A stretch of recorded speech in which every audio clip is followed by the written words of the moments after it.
Human livestock, masks, and Richard Fortunedale coming up on News for Human Use.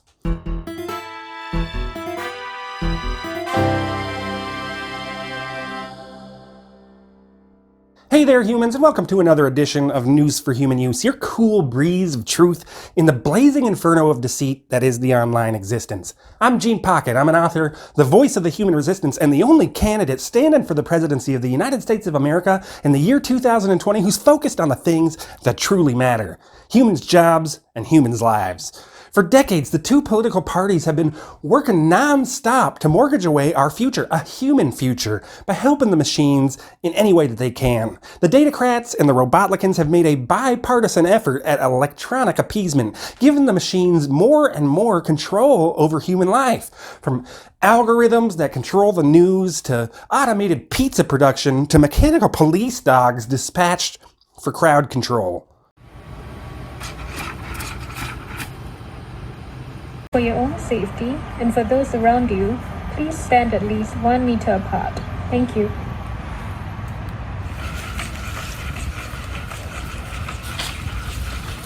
The Datacrats and the Robotlicans see human life as nothing more than digital cattle to be fattened up, sedated, and milked for data. And I'm not even exaggerating, my human friends. Just this week, we saw damning evidence that our elected officials and the bureaucratic class view us as nothing more than livestock. This is Kevin Hassett. He's been an economic advisor to every Robotlican presidential nominee since the year 2000. Y2K.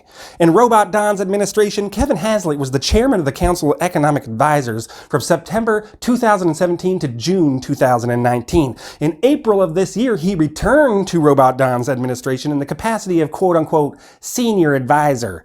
He's consistently downplayed the threat from computer virus 19 and pushed for governments, both state and federal, to reopen the economy. Here he is just 2 days ago explaining his position. And as you watch this tape, pay attention to his phrasing. Roll the tape. We don't have, our capital stock hasn't been destroyed. Our human capital stock is ready to get back to work. And so that there are lots of reasons to believe that we can get going way faster than we have in previous crises. Human capital stock?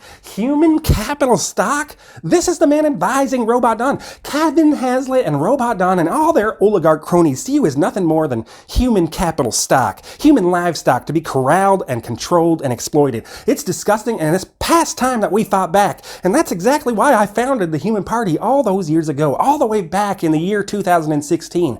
Because it's time that we as a nation said, enough is enough. Humanity is not a herd. We're not livestock. We are each and every one of us unique and beautiful. We are individuals tied together by the one thing that unites us all, our humanity. And that's why it's so important that in the fragile months ahead of us that we work together to preserve that humanity. It seems that whether the threat of computer virus 19 is past or not, that the nation is going to be opening up very soon. It turns out that enjoying good weather is more important to most folks than obeying pronouncements from suit-wearing bureaucrats. The nation is abuzz with barbecues, margarita get-togethers, and backyard shenanigans of all types. And I can't think of anything better than humans coming together and building the bonds of humanity that tie us together. But we need to be safe, my human friends. While our humanity is our greatest strength, it can also be a significant weakness. Unlike the machines that aim to replace us, we are human, which means we are mortal.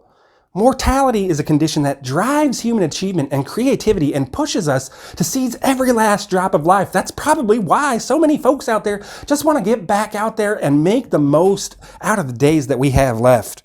But we are still susceptible to viruses and all manner of computer-generated dangers. So I'm asking you, if you care about a human future, be responsible, keep away from large crowds, comply with the requirements of the stores that you're shopping at, and for the love of humanity, wear a mask.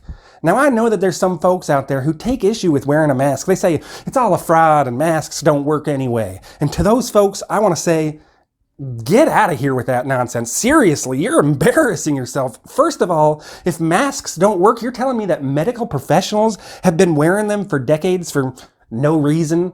Come on now. And I also noticed that a lot of these mask doubters and computer virus 19 deniers seem to be the same folks complaining about illegal immigrants and calling for more law and order in neighborhoods other than their own. They want everyone else to follow the rules, but when it comes time for them to do the same, they cry about their freedoms being taken away. Suddenly a doggone haircut is more important than their precious law and order. You folks should have spent way more of your quarantine months on introspection. There's obviously a lot of work that needs done there. But folks, mask deniers and everyone else out there, I'm going to give you the best reason to wear a mask, and it's got nothing to do with a virus or a lockdown.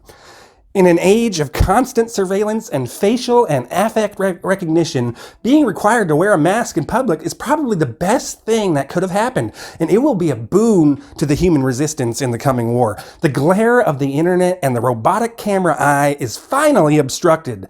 Anonymity is back, and it sure feels good. And I am hopeful, my human friends. A truly human future is on the horizon, but it's only going to happen if we come together. Because we have to come together, my human friends. It's only together that we can save this country. It's only together that we can save the world. And together, united under the banner of the Human Party, we're going to take the White House in November. And that's why I'm going to be here every single Thursday, bringing you news and information that's fit for human use. Tell the people you care about this video. Don't just share the link. Tell them face to face from a safe social distance. Maybe you know someone who's refusing to wear a mask. Look into their eyes and tell them the truth. You're being an idiot, but there's hope. There's hope if we come together. There's hope if you vote Human Party. There's hope if you buy Human Party merch. Be sure to visit www.genepocket.org. That's G-E-N-E pocket.org. We're going to find all kinds of information about my campaign, the Human Party, how you can volunteer, Human Party merchandise, and most importantly, the link to our donation page. Donate today if you agree that we need to keep America human. Hit subscribe and ring that bell for notifications. I'm Gene Pocket, and until next week, I wish good things for you, good things for the United States of America, and all the best to the human race. Thanks for watching, and have a great week. But before we sign off, let's check in with Human Party mega donor Richard Fortunedale. Hey, Dick Fortunedale again. I'm glad you showed that footage of the quadrupedal robot patrolling the parks in Singapore. Is that thing creepy or what? I've painted smiley faces on my gun drones. I think it lessens the impact. Also, the anchor girl voice that thing speaks in weirds me out. My drones speak in an authoritative masculine tone. You have 10 seconds to comply. As I've said before, and Gene and I have some disagreement about this, these artificial life forms have their uses, but I agree they must be carefully monitored. It's becoming apparent that the only way we can explore other planets is robotically. Humans can't survive the long journeys involved. Captain Kirk is going to have to wait, at least for a while. By the way, Bill, love to see you again soon. These machines will undertake the tasks and voyages that we humans are unable or unwilling to perform. A next generation, if you will, of young scientists must create the protocols that will keep these machines in line. The 2 laws of robotics, as I believe Gene has mentioned. By the way, Gene, I believe you referred to Grizzly Adams as the 6th President of the United States while showing a picture of Daniel Webster, I think it was. Every school child knows that Grizzly Adams was the 4th president. Get your facts straight, Gene. Let me leave you with this. You gotta let farts, lots and lots and lots of farts. Sure, it's great to be a genius, of course, but keep that bean-fed horse before the cart, 'cause you gotta let farts.